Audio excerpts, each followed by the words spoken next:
everyone. I'm Kate Eberly Walker. So I've been what some might call a high-achieving female professional. I started my career as a banker at Goldman Sachs. I went to Harvard Business School, and I've been the CEO of 3 great education companies, Tutor.com, the Princeton Review, and now Presence Learning. I'm also a working mom. I have 2 daughters, ages 7 and 10. I love my work, but over the course of my career, I've seriously considered opting out of the workplace 3 times. Why? Because the workplace isn't designed for women, and it's hard to continuously bend to fit. So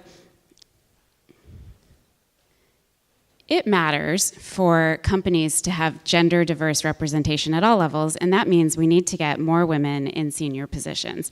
And that means we need to understand why they leave. So I think of a woman's career as being kind of like the Disneyland ride.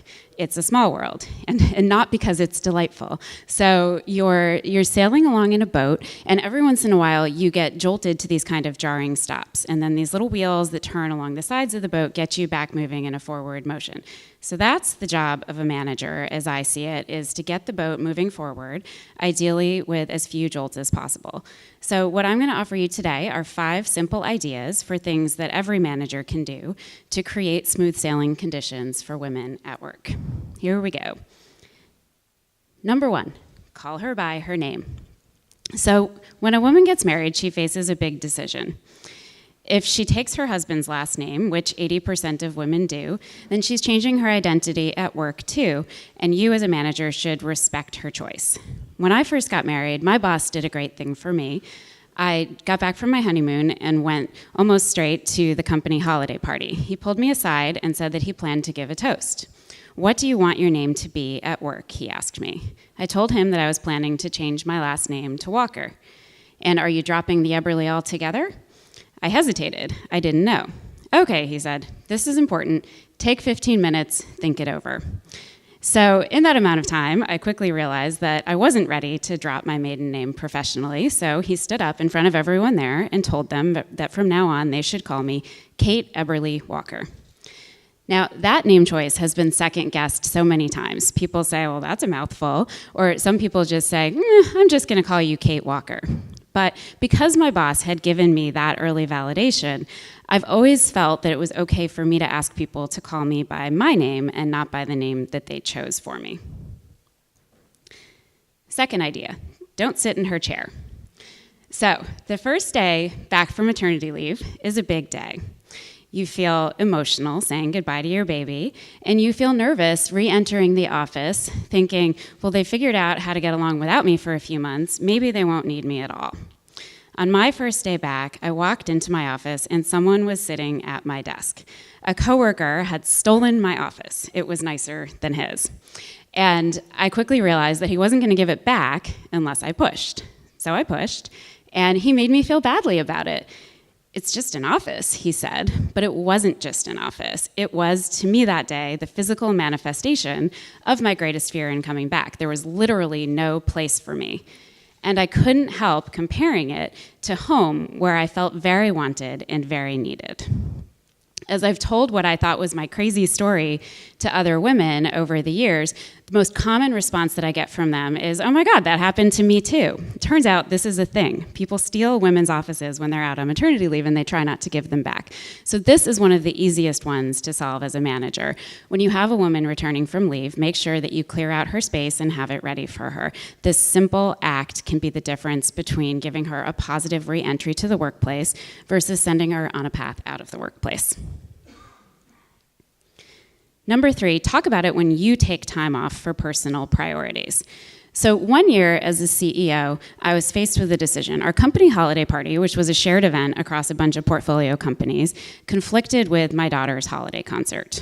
Now, there are some events for your kids that you just can't make, but there are other times that you show up. I weighed my options, and I felt like my employees were going to enjoy their open bar with or without me, but it mattered a lot to my kids that I came to the concert. So I sent an email to my 200 or so New York-based employees telling them I was sorry to miss the party, but I had decided that I was going to go sit in a gym and listen to my kids sing off-key, secularized holiday carols with their classmates. And The response that I got to that email, especially from working moms, was overwhelmingly positive. They said, thank you, not only for making the choice, but for talking about it. In doing that, I had made it a little bit easier for them to prioritize family and to be unapologetic about it. Number 4, respect meeting times. This one's pretty simple. It matters to start and end meetings on time, especially at the end of the day. I still remember the visceral stress that I felt when I was a young mom and not in charge, and I'd be sitting in a meeting that was supposed to end at 6, watching the clock, knowing that if I didn't get to the subway by 6:15, I wasn't going to get home in time to relieve the nanny. I never felt comfortable speaking up. I'd look around the room, which was often me, the only woman, with a bunch of men, and I'd think they probably had wives who were going to get home to cover the child care. But for me, it was all on me. So the simple act of making sure that meetings end on time can make a huge impact in de-stressing the workplace for women. Lastly, don't make her ask twice. So early in my career, the CFO of my company once shared with me one of his practices. He said he never approved an expense unless somebody came back and asked him for it a second time. He figured if they asked twice, then it really was important. Years later, I was brave enough to ask my own boss at the time for a raise. He said he'd think about it and get back to me. He didn't get back to me, so I thought, well, maybe this is one of those times when I'm supposed to ask twice. So I asked again, and he said he was working on it. I got the feeling that if I never brought it up again, he never would either, and I sort of gave up. More years later, when I was in charge, I noticed that the men who reported to me asked me for things all the time, more money, more headcount, and so on, and women asked me for things far less often. I also noticed that when I said no, the men would just come back and ask again. The women, they would hardly ever ask a second time. So it struck me that my old CFO's practice of making everyone ask twice wouldn't work very well for women. So I say, if a woman asks, if anyone asks, give them a clear, direct answer and don't test them on whether they'll come back and ask you again. So as a manager, you can have a big impact on the working lives of women by doing some very small things to just smooth the path and make things easier for her. I see it as all of our collective responsibility and in all of our collective interest to support women in the workplace, and I hope that you'll all join me in this important work. Thank you.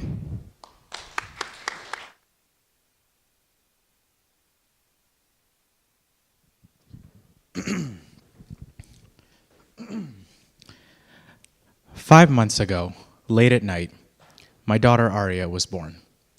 And in the hospital the next morning, I remember being possessed by this feeling that I must do everything in my power to prepare her for life.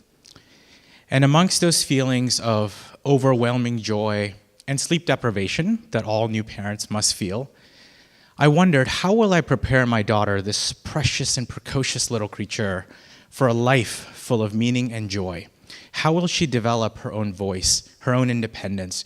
How will she navigate this world of robots and AI? And what types of opportunities might be open to her in her career?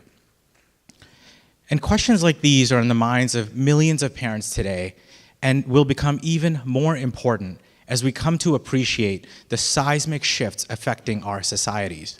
Things like artificial intelligence, climate change, increasing economic inequality, just to name a few. And at Pearson, we've done some research on these topics. And as part of that research, we discovered that the first person to live to 150 years old has probably just been born. And it wasn't lost on me that Aria may live to be that long. And if she does, she will have a career that might span 100 years. Let that sink in, 100-year career. What kind of a high school prepares someone for 100 years of work? What kind of an undergraduate degree gives her the best shot to succeed? And more worryingly, how much grad school am I going to have to pay for? These types of questions and the answers to some of these questions are part of what we studied in our research. And there we combined some forecasts from experts in these trends, along with analytics from a machine learning algorithm, to make some pretty bold forecasts about the future of skills and what will be required to take our species into the next century. And one of the insights that came out of that research was that the role of a librarian would be more important than ever before. And initially, we were quite dismayed that our research was yielding some nonsensical results or there was a bug in our code, until we realized what you've probably just realized as well, that the role of a librarian, the true role, is not to walk the dusty halls of an old building, but is to do something that's uniquely human, to make meaning, to use technology to leverage tens of millions of data points and make sense and pinpoint a specific insight. And it is those collective insights that are going to help drive humanity forward. Here are some of the other skills that our research helped identify as important for the future. And as you start to understand these, internalize these, let me start to point out a couple of themes that I notice when I look at this list. So the first theme is around teaching and learning. In an era of great change, the things we know and the things we learn are going to have a really short shelf life. And so those who know how to teach or those who've learned how to learn are going to be in greater demand. The second theme I see here is about human-to-human interaction, understanding behavior, emotion, culture. As machines automate more and more tasks, a greater proportion of jobs are going to require understanding and navigating complex human emotions and interactions. And those who know how to do that are more likely to be in greater demand. And then the final theme I see here is about creativity. We're going to face some unprecedented problems in our future. And so those who come up with creative and unusual ideas to those problems are going to help us survive. So those skills are going to be important as well. And then as you look at this entire list, here's another insight that comes up to mind. These are incredibly complex and higher order skills. You're not going to learn these in any high school, in any one college. These are going to be things that we build and refine over our careers. And that has several implications. First, it changes the type of social contract between an employer and an employee. If I want to attract great talent, I'm not just going to get to pay them for it. I need to actually commit to their career development for the long run. And second, the industries we all are in are going to ebb and flow over time. And so we are all going to have multiple jobs over our lives, and we know that some of them probably haven't been invented yet. So how are we going to keep up? We're going to need to commit to some self-directed digital learning in order to survive. And not as an exception in taking night school once in a while, but truly as course of business. We will all need to do that. And then the third thing I notice is the skills you see on here, the top 10, they're not vocational. They're not focused on STEM. We're not even teaching kids to code. Those things are important, and they may get us our first job or our second job, but they're not going to get us our 5th, 10th, 20th jobs in life. In order to get those jobs, we're really going to need to commit to build these types of skills that make us uniquely human, the skills that help us use technology to pinpoint additional insights. And that's where the skills, the research points us, is these are the skills to be built. So in closing, I know that my world is going to be nothing, or my daughter's world is going to be nothing like mine. She's going to face economic, social, cultural challenges that I can't even begin to imagine. Yet my unending duty as a dad is to prepare her for them anyway. And I hope that through the insights of this research, I can make my daughter into a self-confident 22nd century woman that thrives alongside robots and alongside AI and helps humanity move forward by being what she truly is, a unique human. So thank you very much.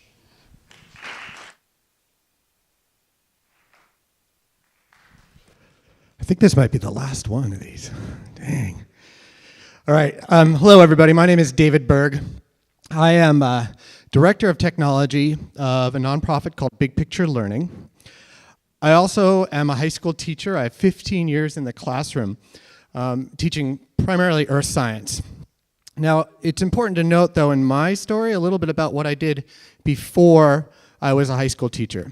See, prior to being a high school teacher, I spent 10 years of my life teaching leadership in the wilderness. And I would actually teach Navy cadets, I teach NASA astronauts, I teach all sorts of college graduates leadership and skills in this really harsh and unforgiving environment. Now, this is what informed my decision to become a teacher, which was somewhat flawed, I have to admit. Because the thing that I realized is that teaching in this context is actually really traditional, in some ways very outdated, despite the fact that you're out in these beautiful remote corners of the world. See, when you're teaching in the wilderness, like my colleague was here, this is pretty standard sage on the stage kind of teaching, okay? It's not a whiteboard, it's a sleeping pad. But he's sitting up there and he's teaching content to people who are receiving the content. The thing that I was just accepting is that engagement was high. When you do this, people learn. What I failed to understand is if you look at the content of the instruction, for instance, it says rivers are the #1 killer. So if you're a student in this class, I think that you're going to be pretty inclined to be engaged, particularly when the next thing that you're going to be doing is crossing a river. Or in the case of me here, this kid is really interested in what's going to happen and me explaining what happens when you tip over a kayak, because that's about what's about to happen. Okay? So this level of engagement is super high. So I went into the classroom with this idea of this is what teaching is, and went into spaces like this, and not surprising to you all, but very surprising to me at that point was that the engagement was low. And I was beat up by that. Like, why aren't the kids really interested in learning plate tectonics? It's so cool, really interesting. Well, now I know that this wasn't just me. This is the state of education. This is the state, particularly of secondary education. You may all know about the Gallup survey. They interviewed 100,000 students, and one of the things they asked about was engagement. How engaged are you in what you're learning? And there's this thing called the engagement cliff, where fifth graders report, 75% of them report being engaged in their learning. But by 11th grade, 32% of kids report being engaged in their learning. That's shocking on many levels. But the most important thing to note is that we all know as educators and in the education sector that if you're not engaged in your learning, you're not learning. So this strikes me as just a stark challenge and in some ways a threat, an existential threat to the idea of school, of what school is. So this idea that school is the place where we go to get content, to where we go to get knowledge, the what, is disappearing. It's not what kids go to school for anymore. This role is shrinking down. Now this is interesting for us and presents some opportunities, and we see a continuum here. Now I gotta tell you, I've been really excited about doing this. I've never done this in a presentation before. So what is the purpose of school when we get this far along? Not yet. Operator. Tank, I need a pilot program for a B-212 helicopter. Hurry.